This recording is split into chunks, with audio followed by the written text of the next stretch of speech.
Welcome into Northside Territory, Foul Territory Network's Cubs podcast. I'm Sahadev Sharma, your Cubs beat writer over at The Athletic. Patrick Mooney is off. He is on vacation at the Jersey Shore. Much needed time off for Patrick. He gets to miss out on all the hand wringing from Cubs fans going on right now because here I am in St. Louis. The Cubs just lost a 5-0 game to the Cardinals. The offense is in a rut that, if you've watched this Cubs team over the years, you have seen things like this. This is a familiar issue where the offense looks like it's amazing, and it was the best offense, arguably the best offense in baseball for a few months there, and it has hit a rut right now. I think what happened on Friday night was kind of indicative of what's happened a lot the past 2 months. The Cubs put runners on. This actually hasn't been happening a lot in August. If you look back on Monday and Tuesday against Cincinnati, they weren't putting up much of a threat at all offensively. It was just quick outs, not much action on the bases. That wasn't the case tonight, Friday night. The Cubs were 0 for 9 with runners in scoring position. Craig Counsell talked after the game about how it kind of felt like they should have scored some runs in that game. They certainly shouldn't have been shut out. Carson Kelly hit 2 rockets with runners in scoring position. I believe it was the second inning, and Dansby Swanson hit a hard line drive to right field with runners in scoring position. Kyle Tucker hit a line drive with runners in scoring position in maybe the 5th inning. There was a lot of it. There were 8 balls hit at 100 miles per hour by the Cubs. Only 2 of those fell for hits. It was one of those games, and if you have 1 or 2 of those, in every couple weeks, I think fans can shrug their shoulders and say, look, this offense is great. We know what they can do, and you move on. When it starts to happen every other game or multiple times a week, for multiple weeks in a row, that's when you get the hand wringing. That's when you get the justified criticism that wondering why is this happening for such long stretches? Why is this happening again? So let's get to it. This is a mailbag episode. I'm going to get right to the first question. It is obviously about the offense. There were a lot of questions like this. I got a lot of questions as the game was going on, and of course once the game ended. Why is it when the Cubs offense goes cold every year, it's the entire team at once instead of a select few? It's a broken record every year. This is Tyler Dershel, regular on the podcast. Look, Tyler, I don't have an answer for that. Why does this happen every year? I think the simple answer is it happens to every team where there are cold stretches. This has not been like that last year. I know it feels like it's just this awful stretch of baseball. It really hasn't been that long. Uh, I shouldn't say it hasn't been that long. It hasn't been that bad. Let me go through just runs scored, where they ranked month by month this year. April 1st, May tied for 2nd, June 15th, middle of the pack, not terrible. You want to be better. July 11th, uh, and then that none of that is awful. None of that it should lead to just tanking as far as the standings go. This was those first 4 months last year, 9th, and then 26th, then 27th, then 17th. Then in August, they were 3rd. I didn't look up September. I think they were pretty solid offensively in September. The bottom line is they were awful offensively for May and June last year. Just just completely lost. One of the worst offenses in baseball. The past 2 months, they've been middling, just outside the top 10. Really, it hasn't been that bad. August so far, it's been pretty bad. I'm not going to bother looking it up because it's 1 week, but it hasn't been acceptable. I think is the general answer you have for August. There's no way you can justify how bad it's been outside of just saying it's a small sample. I We talked to Jed Hoyer earlier this week, and you know, obviously he's not going to be in panic mode. He's not going to talk about how they're never pulling themselves out of this. But he did point out that they were probably playing over their heads with runners situationally, with runners in scoring position the first 2 months, and then last 8 9 weeks they've struggled, and he thinks it's going to even out. Here are some of the numbers pre uh, pre June 4th, so through June 3rd. They had a 144 weighted runs created plus. That's second in baseball with runners in scoring position. 339 BABIP. That's tied for first during that stretch. So they were a little bit lucky there. That's what Jed means by playing over their heads. Post June 4th. So June 4th through Thursday's game. I didn't have it, or Wednesday's game, so didn't have it updated of the 0 for 9. So it's worse than this. 85 weighted runs created plus. That's 28th in baseball during that span. 254 BABIP. That's 29th. So look, their ground ball rate has gone up a little bit with runners in scoring position. The hard contact has actually gone up. So the ground ball rate obviously bad. You don't want that to go up. The hard hit rate is gone up during this stretch. It's a little bit of bad luck. It's a lot of bad luck, but there was a lot of good luck at first. Here's the thing. So pre June 4th, just all overall on offense, it was 120 weighted runs created plus. That's third in baseball. Post June 4th, 107 weighted runs created plus, seventh in baseball. That's, I mean, that's randomness of baseball. That's the frustration of baseball.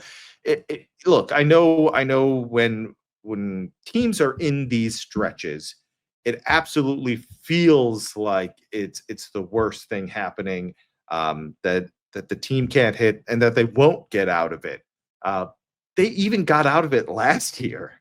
They got better and they turned it around.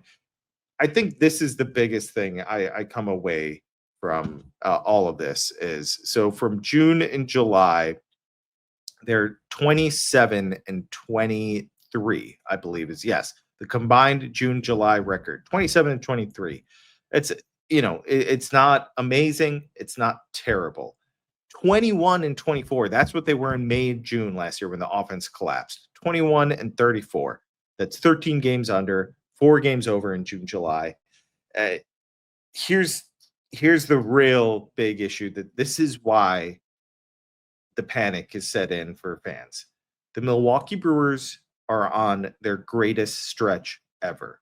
That's not hyperbole. They just had their greatest 60 game run in team history. They're on a 46 and 16 run. They were 24 and 27, I want to say. I had this up earlier. I don't have it up right now, but 24 and 27, I want to say. And now they have 71 wins. They're just they're on an insane run right now, and they're 5 games up. I'm not sure if you saw the game Friday night. Just, I mean, they're winning in every way possible. And it's like if things are going wrong, if you want to say things are just going wrong for the Cubs in different ways, and they can't, really, nothing is bouncing their way. Everything is bouncing the Brewers' way. Everything. They Kodai Senga made an error. Next batter hits a 2-run homer. Uh, the Mets seem to have gotten the game tying hit, runner thrown out at home to end the game. They're just everything's happening. That everything good is happening for the Brewers right now.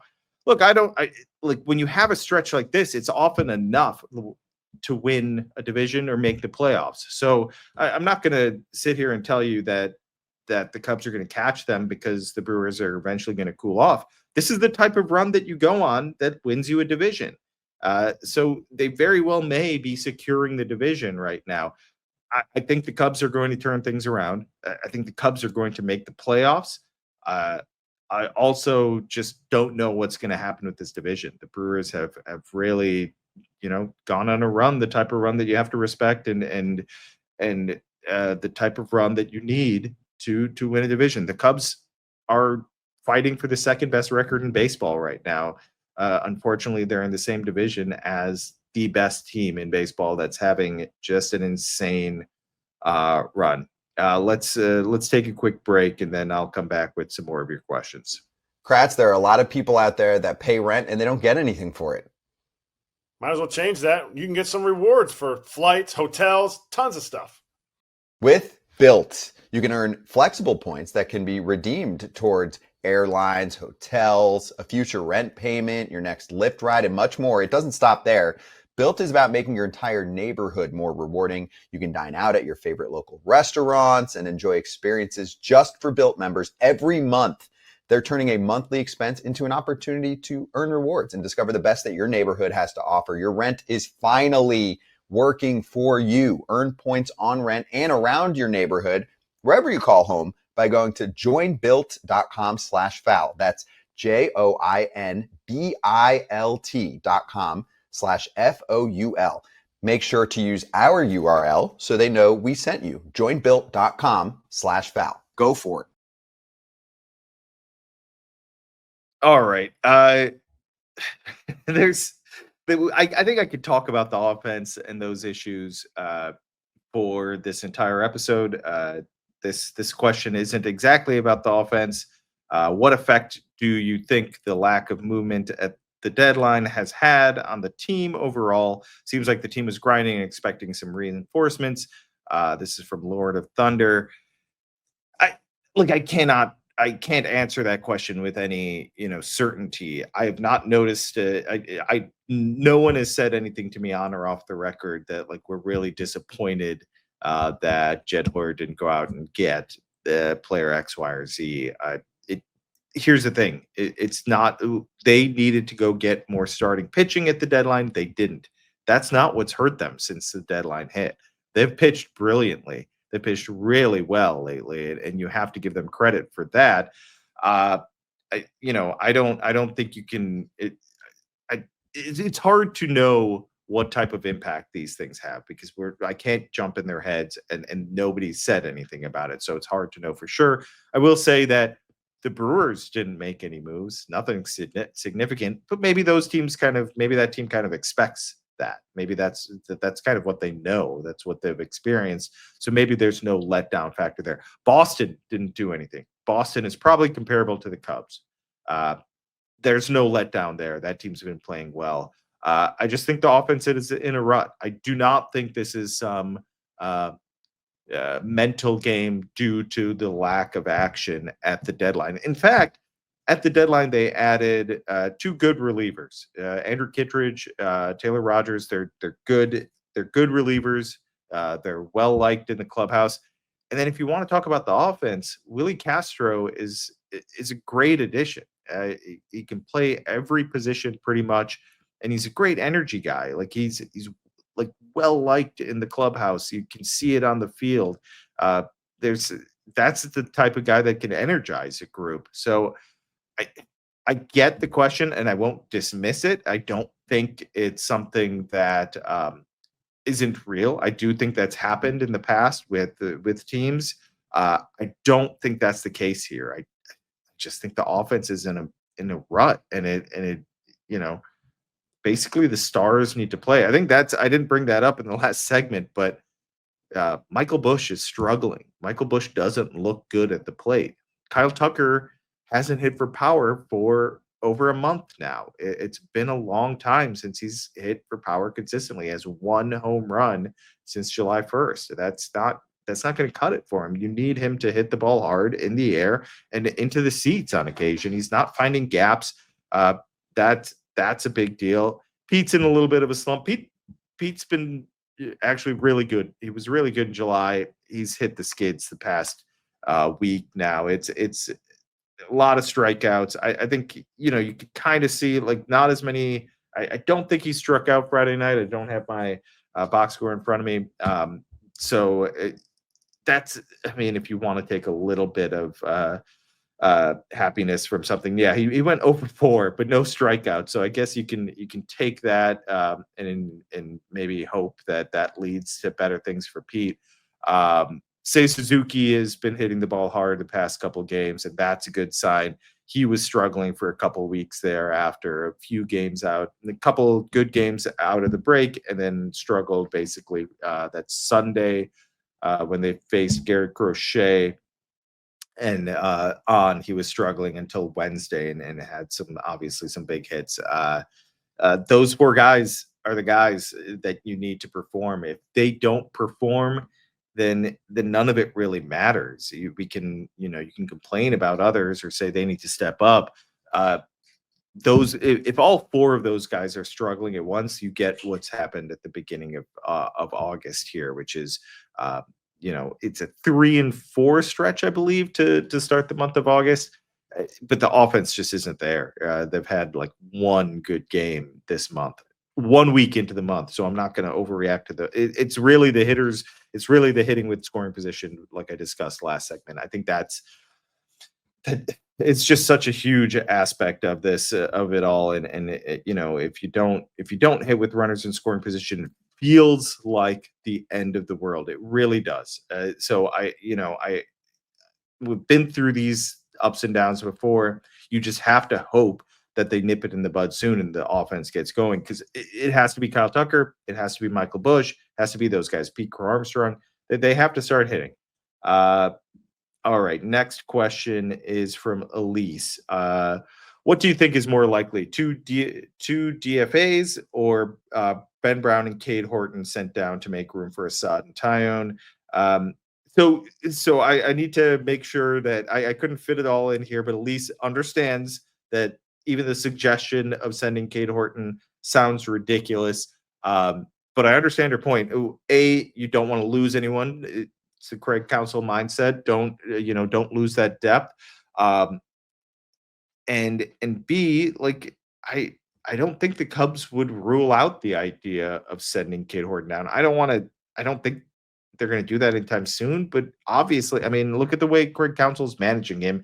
They're being very careful with his pitches, his innings, his workload, I should just say, because it's not pitches and innings. It's just how the body is reacting to everything. They measure everything nowadays. So, it's everything that they're paying attention to. I don't know how it would work. I don't know how he would take it. I don't know how the Players Association would react to it. There's a lot of issues with sending a guy down when they're playing really well, because there's service time concerns. So I don't know exactly the best way to how these things are handled, because you do have to watch his workload. If I had to guess, Tyone, the Soroka injury does throw a wrench into things. But you could very easily have Ben Brown sent down for Tyone, and Assad could be optioned. Assad could come up. Who did they?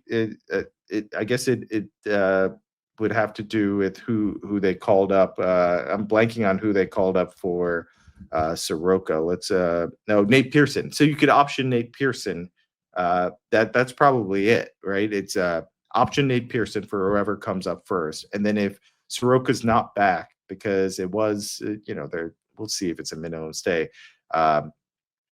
If it's Assad, you can option him. You can option Ben Brown.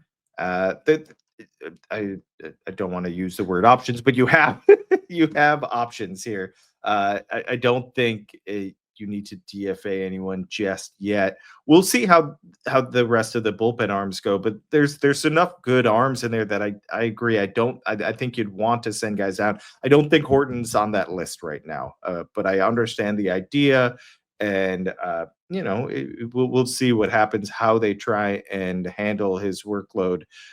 Speaking of Ben Brown, it's now time for our DraftKings player spotlight. All right. I wanted to talk about Ben Brown because he takes a lot of heat. He has struggled. He has a 6 ERA. He hasn't lived up to his potential this season, results wise. But he's come in the last 2 times out. He came in to start. He started against the White Sox. I believe that was after the loss too. That the loss where they got blown out, right? I can double check that, but I believe it was Saturday when he pitched, and they they had just gotten blown out. He pitched on Sunday, so it was to win that series. It was a nice. They needed that from him. 4 strikeouts, 5 innings. I was impressed with what he did against the Reds. They obviously lost that game. That was the Andrew Kittredge, I believe that was Andrew Kittredge, blew the game for them.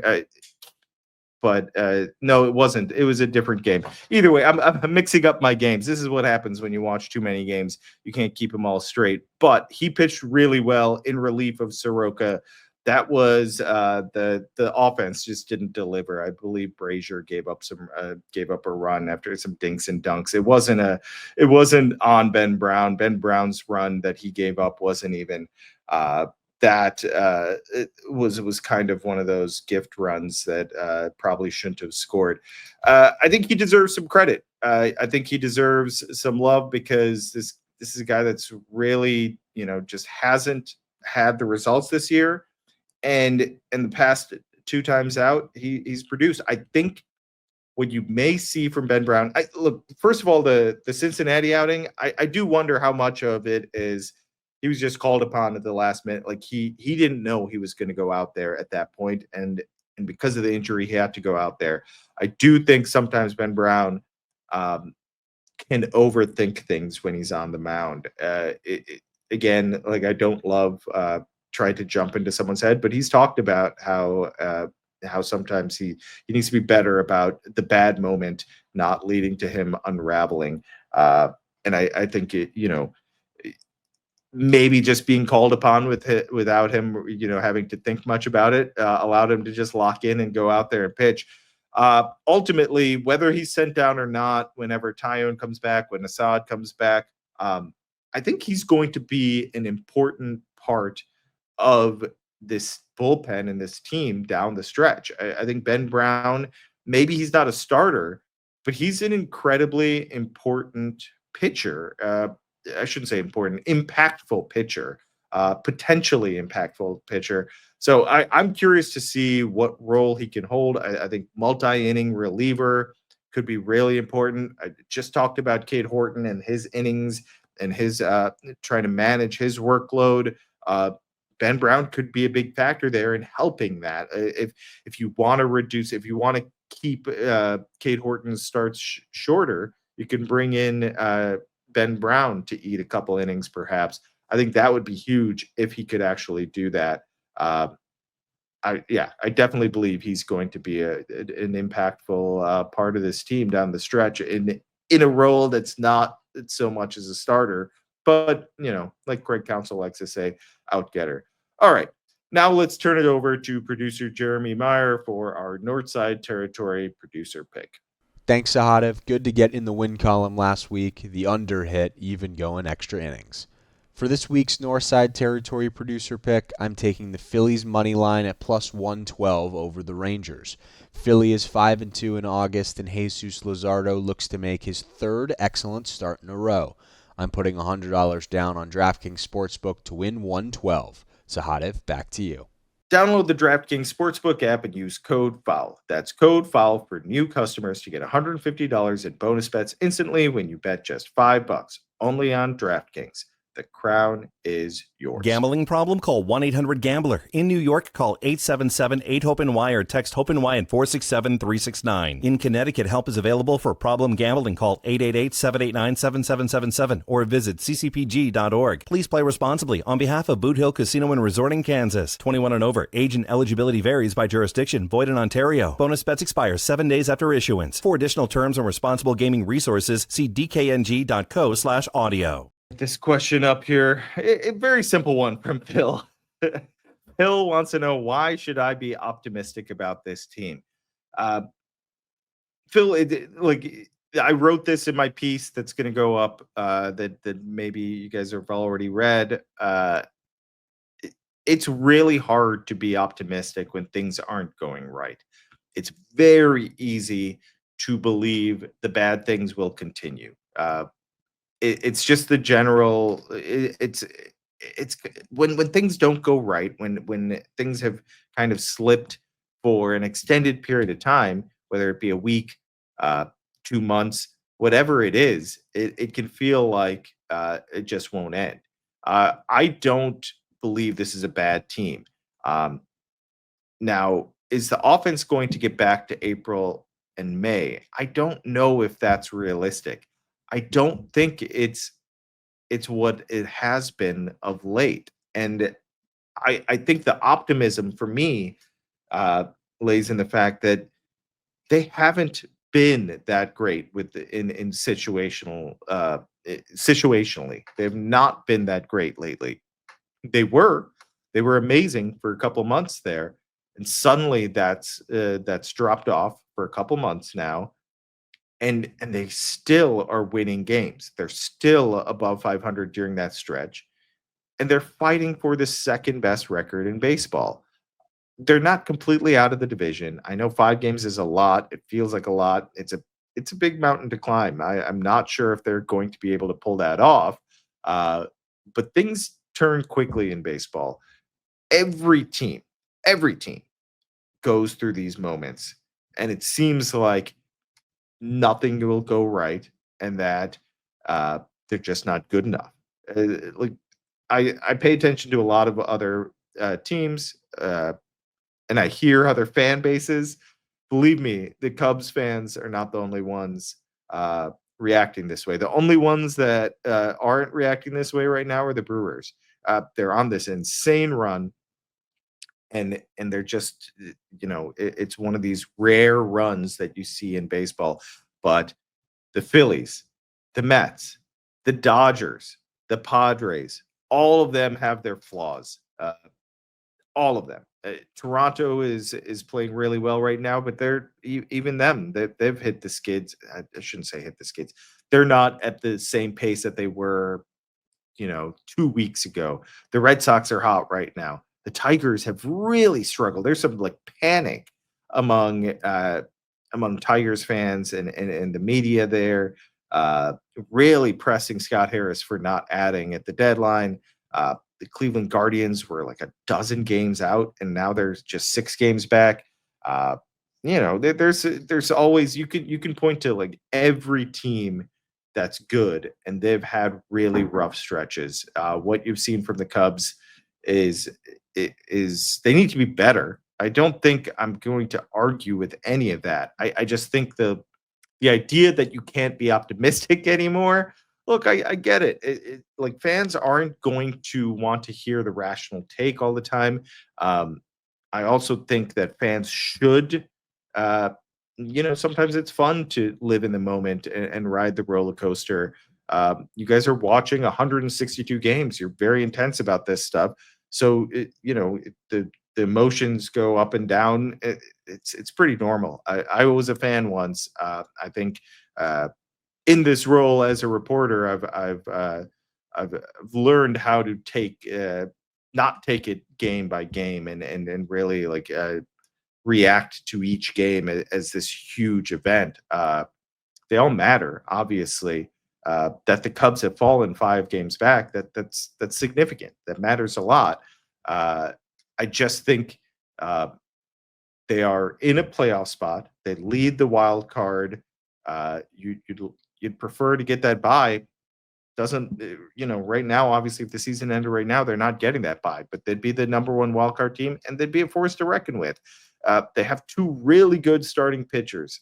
They have an offense that I think most people believe is going to turn the corner, and that's the bottom line. I think like you, if you believe that Kyle Tucker is just going to be this for the rest of the season, if you think Pete Armstrong's slump won't turn, if those are the things you believe, then yeah, there's not reason to be optimistic. But especially with Tucker, I just don't see this lasting much longer.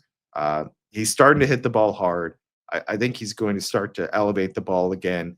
Once those things start to happen, I think that really clicks and it leads and it takes pressure off everyone, and the offense will start getting going again. I don't know if we'll see April and May type offense again. stretches perhaps, but not months long. That's really hard to pull off. As long as they're top 10, top 5 in offense, which I think they can very easily pull off, you'll take that. And then the pitching needs to be good enough. I like this bullpen. I still do. I know Andrew Kittredge had that really bad outing. I like him. I think he's a big upgrade over Presley, and gives you another. It basically takes the pressure off Brad Keller to be that main righty setup guy. You have 2 good righty setup guys now. You have 3 good lefty setup guys, and we'll see how Palencia kind of goes. I have noticed that he's not as locked in as he was at his peak. That can change quickly as well. Bullpen arms, you just never know what's going to happen.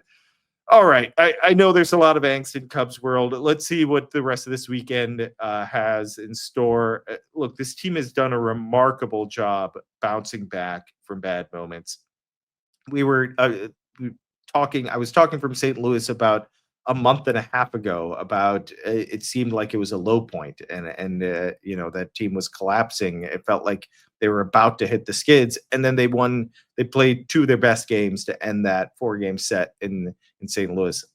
Saturday and Sunday are big. It feels like they need to kind of show some signs of life and get going. You don't want to fall any further behind the Brewers. Certainly want to make sure you're closer than you are now when that 5-game set starts, because that could look ugly a week from now, but we'll deal with that when we get there.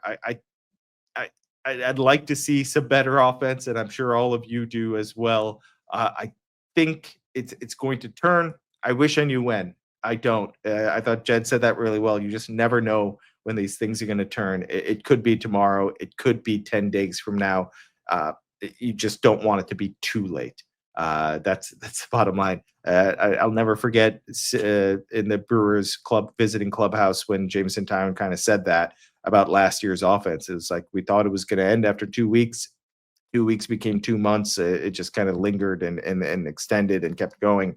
You don't want that to happen. Again, they have a winning record during this downturn with runners in scoring position. Just 3-4 in August. It's a week into the month. We'll see how it goes, but they've been resilient. We'll see if they can get back on track Saturday and Sunday. All right. Thanks so much for listening, everyone. Patrick will be back next week. I will be in Toronto enjoying Canada. So we will make sure to record from out there. Thanks so much for listening. This is Northside Territory, Foul Territory Network's Cubs podcast. Make sure to rate, review, subscribe to the YouTube channel, and subscribe to The Athletic, where Patrick and I are on top of all things Cubs. Thanks for listening, everyone. Take care.